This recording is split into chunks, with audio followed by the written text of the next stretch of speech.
Well, good morning and holy greetings to you, brothers and sisters. This is Scott Bradley coming to you again with another snippet. I want to start off by saying that I want to encourage everyone to please subscribe to my YouTube channel. I've also started to include my snippets. I've started to download them and publish them on my website. I want to encourage you to go to my website, scottbradleyministries.com. Many of these snippets I've done in the past, I usually would just do them on Facebook and then just leave until they scroll down. But I've retrieved a lot of them because I thought that many of them that I did were very good. You know, they're relevant. You know, it's still part of the gospel messages. So I believe the Lord laid upon my heart to retrieve them and to publish them on my website. Once again, I would encourage you to go to my website. We've got a lot of things on there. We've got information on ministry. My Facebook Live weekly that we do is there all the way well back for years now. You can go back. I've got a photo series there of yours truly in ministry down through the years. We've got some nostalgic sermons posted that go back past 20 years. And so I want to encourage you, if you will, to go and check it out. And again, a lot of the snippets that we do. And I, for whatever reason, can't seem to block my phone. Oh, no, nobody starts ringing. If you're watching this, don't call, please. But again, going back to what I'm saying, there's some things I wanted to deal with. And there's something that's on my heart today that I wanted to share in this particular snippet. I want to talk about angry preachers. Angry preachers. I've been seeing a lot of that. I've been seeing a lot of stuff on social media lately when it comes to the religious world, when it comes to Christianity particularly, that I'm finding disturbing. We know that there are a lot of false teachers, a lot of false preachers, a lot of false doctrines, a lot of false prophets. And it shouldn't be surprising because Jesus warned us of these things. But I'm also finding an increased amount of angry preachers.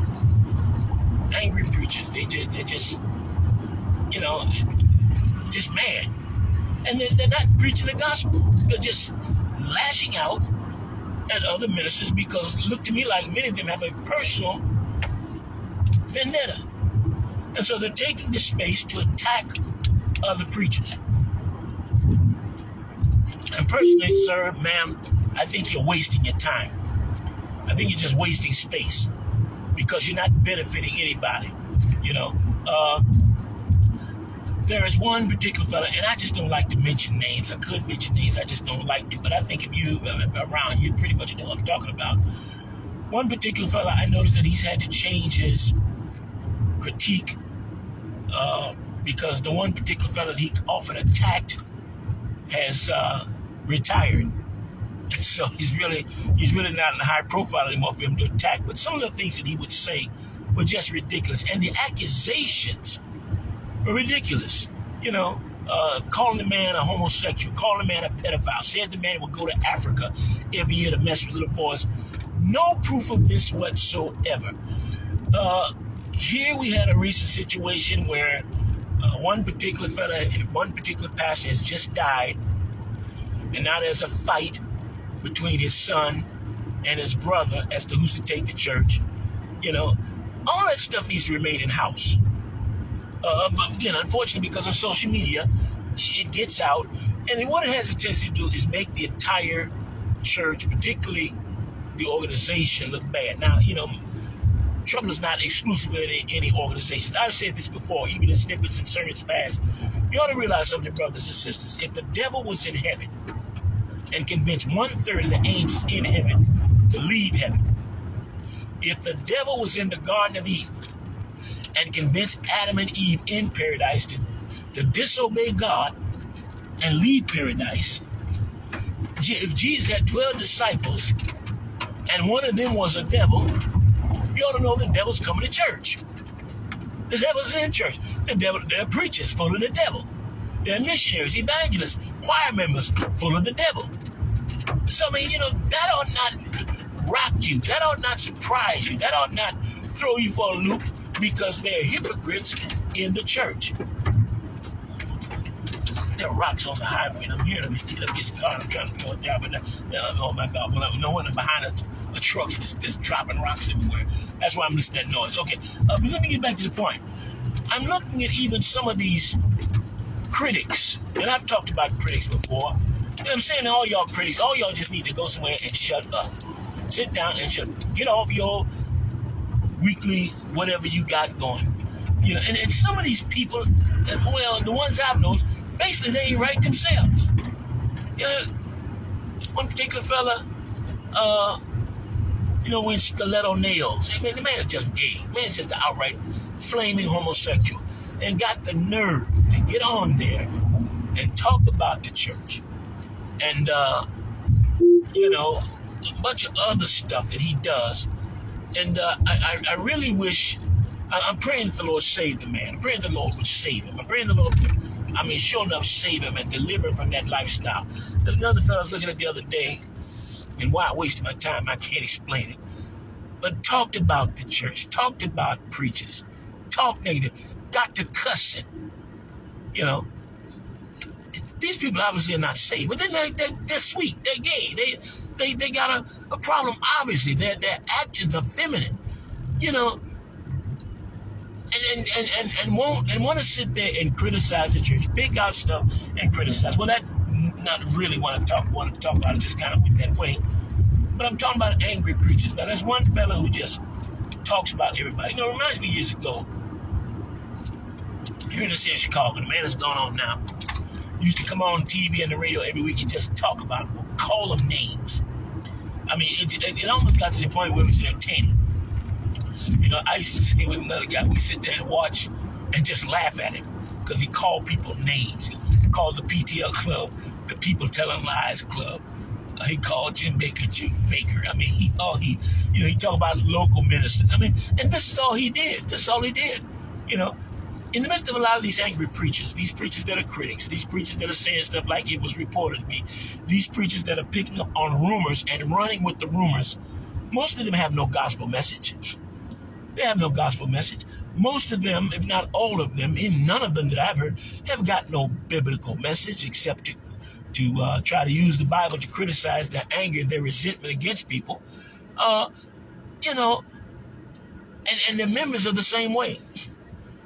What disturbs me more than anything, I guess, is when I look at some of these things these people say, and then I look at the comments and that's right, he's a man of God, right, tell the truth, sir, all that kind of stuff. These folks are not necessarily telling the truth.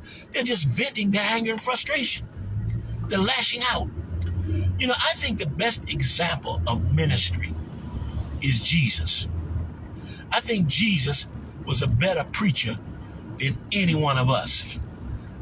I think about when they brought the adulterous woman to Jesus, and it was a lynch mob. The lynch mob brought the woman to Jesus and tried to quote the Bible.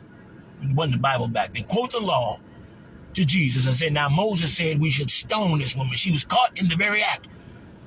Well, if you read what Moses said in the book of Numbers that the Lord had given to him, he said the man and the woman would both be stoned. Where was the man in this? And you know what? A fellow said this, and I can't say for sure if this was the case. I don't think really know who the man was. But the fellow was telling me, said, man, was probably one of the religious leaders, probably one of the Pharisees that she was having an adulterous affair with. And it reminds me of this guy that I'd heard of. Again, I didn't know him personally, but they said that this woman had seduced him. He got into an adulterous affair with the woman, and when he got through committing adultery with her, then he rebuked her and tried to cast the devil out of her because that the devil in her caused her to seduce him. Some of this stuff I hear is so ridiculous. Well, anyway, getting back to the point, they wanted to stone this woman. Jesus ignored them, went to writing in the dirt. Now, I don't know what he wrote, but I wouldn't be surprised if he's writing people's names in the dirt because every last one of them, some of them even in the lynch mob, probably had it before. Jesus said, he that is without sin among you cast the first stone.